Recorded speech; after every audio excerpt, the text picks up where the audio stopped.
Bismillah. Assalamualaikum warahmatullahi wabarakatuh.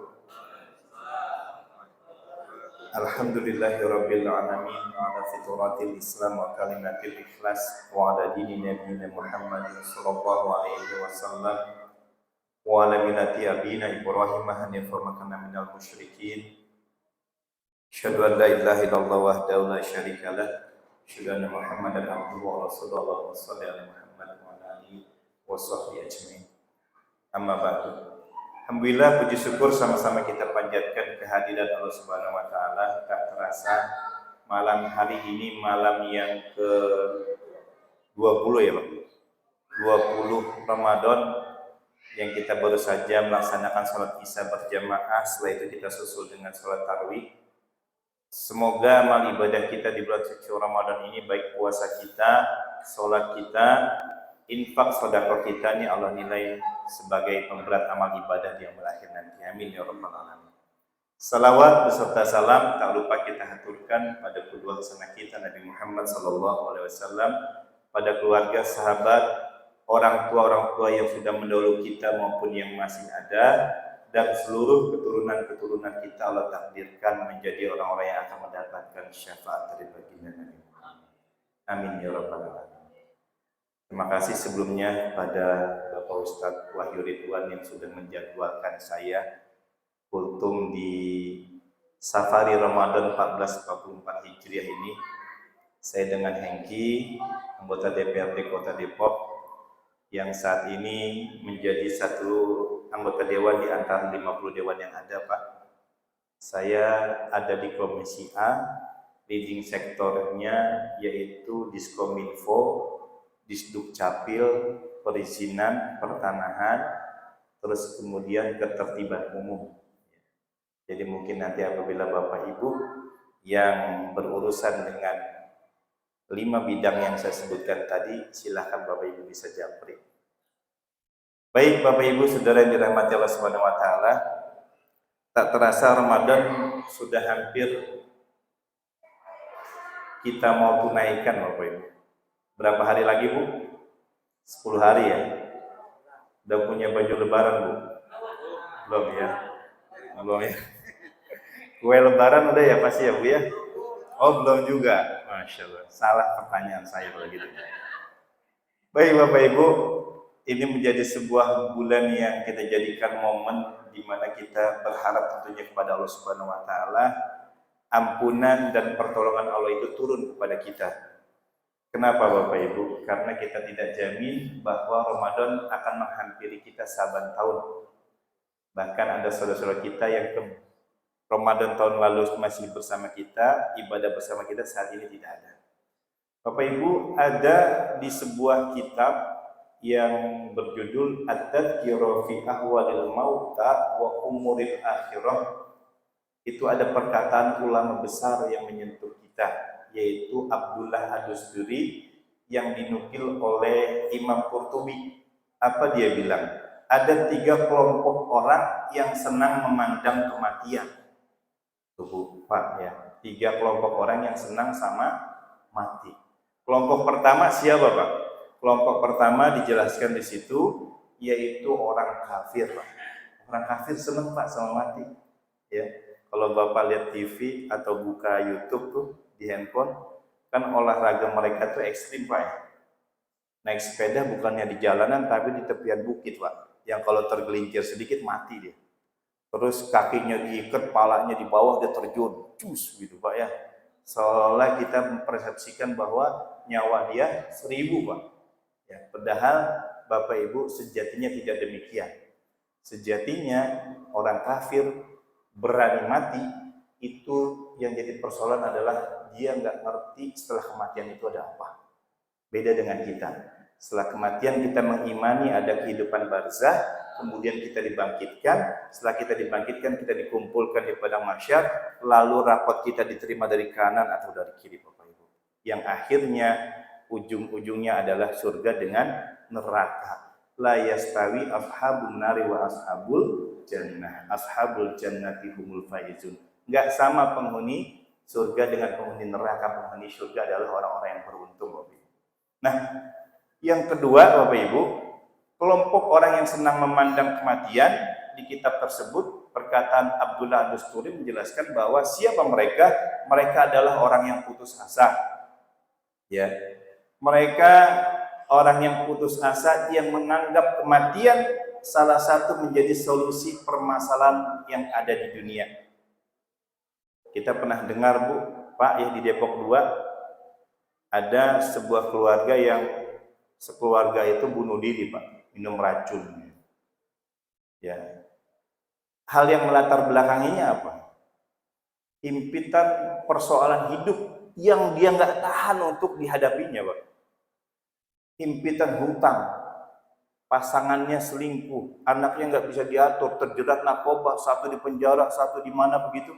Akhirnya merasa orang yang merasa paling merana di dunia. Sehingga akhirnya kematian dianggap menjadi solusi terhadap persoalannya. Nah, Bapak Ibu, mari kita sama-sama tahu dan kita juga sama-sama saat ini merasakan kesulitan yang saat ini kita hadapi, entah kesulitan apapun itu. Ya, oleh karena itu di bulan suci Ramadan ini kita berdoa dan berharap tentunya Allah Subhanahu wa taala selain menurunkan ampunan, Allah Subhanahu wa taala juga menurunkan solusi-solusi dari persoalan yang kita hadapi. Nah, makanya nih ibu-ibu ya, kalau waktu berbuka tuh ya, kita sebaiknya kumpulin doa-doa yang kita mau panjatkan. Jadi nggak ngurusin risol, lontong, bakwan dulu, Bu, ya, es campur ya. Ya. Nah, kan ada kata Nabi itu 3 doa yang nggak mungkin tertolak, nggak bakalan tertolak 3 doa. Siapa, Bu? Doa siapa? Pertama, doa orang yang berpuasa pada saat dia berbuka, tuh, Bu, ya. Jadi besok udah tinggal 10 hari ini lagi. Ibu bapak udah menyiapkan doa-doa terbaik kita. Karena di situ mustajab sekali Allah kabulkan doa-doa kita. Yang kedua, siapa doa yang nggak tertolak, Bu? Pemimpin yang adil.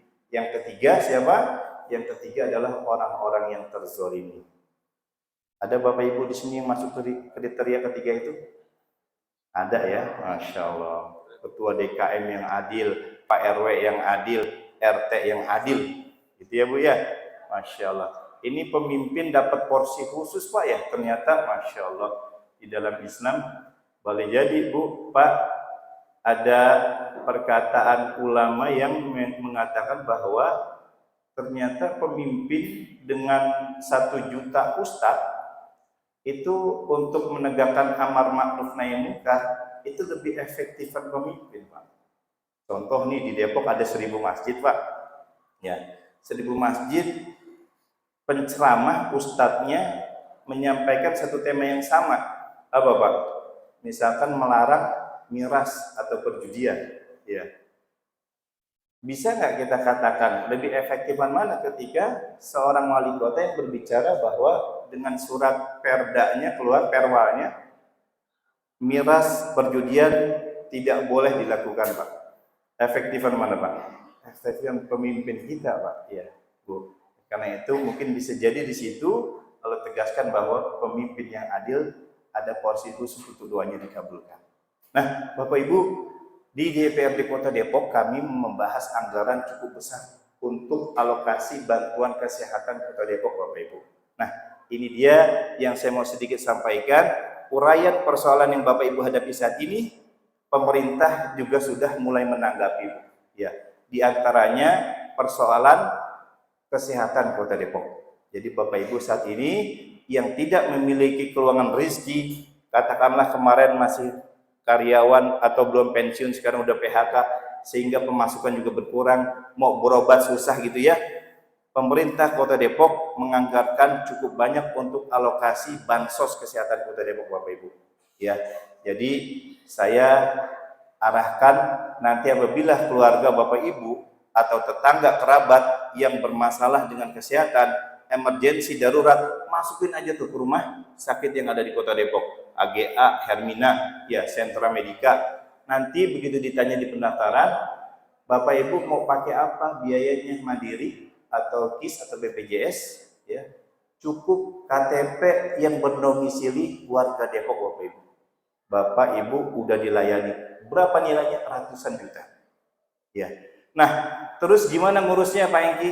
urusnya Bapak Ibu bikin pengantar RT RW, terus disampaikan ke kelurahan, isi form, setelah itu ke puskesmas.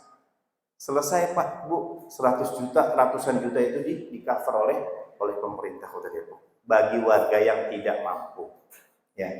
Nah, terus juga pendidikan Bapak Ibu, ya, yang Bapak Ibu kesulitan untuk menyekolahkan anaknya, biaya mahal di mana-mana, terus porsi sekolah-sekolah negeri saat ini nggak sebanding dengan jumlah siswa yang ingin masuk ke sekolah-sekolah negeri.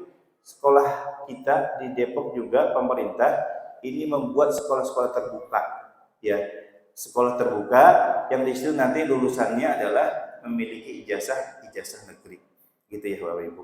Nah itu dia saya kira sedikit informasi. Dan yang ketiga, di kitab tersebut disampaikan bahwa siapa mereka yang senang terhadap kematian kelompok ketiga, yaitu orang-orang beriman, gitu ya Pak. Orang beriman alasannya dua, Bu, senang sama mati. Pertama, dia ingin memanen dari jerih payah ibadah yang sudah dia lakukan selama di dunia. Jadi saat ini kita sholat tunggang-tungging gitu ya, terus berlapar-lapar puasa, terus kita ngeluarin infak sedekah, ini nggak bisa kita rasakan sebelum ajal lepas dari raga kita, gitu ya. Nanti dibuka di surat Qaf ayat 30, ya kalau nggak salah itu. Nah, terus kemudian Bapak Ibu, alasan kedua kenapa orang beriman ingin ya mati, mereka ingin berjumpa pada Allah Subhanahu Wa Taala. Makanya dua kegembiraan orang yang berpuasa juga di situ disebutkan oleh Nabi kita. Apa Bu? Pertama kegembiraannya pada saat berbuka, yang kedua ingin berjumpa Allah Subhanahu Wa Taala. Dan terakhir Bapak Ibu saya sampaikan, ada dari perkataan ulama besar Dr. Yusuf Al-Qaradawi, ya, Ketua Persatuan Ulama Dunia, menyatakan begini Bapak Ibu, kun abdan rabbaniyan wala takun abdan ramadaniyan. Jadilah kamu hamba yang robbani dan jangan kamu menjadi hamba yang ramadonan. Hamba yang hanya engeh, hamba yang hanya merasa Allah itu adanya di bulan suci Ramadan aja. Sehingga kita hanya bisa mampu tarawih, sholat malam gitu ya. Kita hanya mampu dengan gencarnya bersedekah, kita mampu saum 30 hari. Ini hanya kita sanggup di bulan suci Ramadan saja, jangan sampai begitu maksudnya. Ini kita jaga di 11 bulan yang lainnya dengan gemblengan bulan suci Ramadan, Syahrul Tarbiyah, bulan pendidikan, hingga kita bisa menjalani 11 bulan yang lainnya dengan semangat Ramadan kita bawa-bawa. Kenapa? Karena kita nggak tahu mati kita di bulan apa Bapak Ibu. Wallahu a'lam bishawab. Assalamualaikum warahmatullahi wabarakatuh.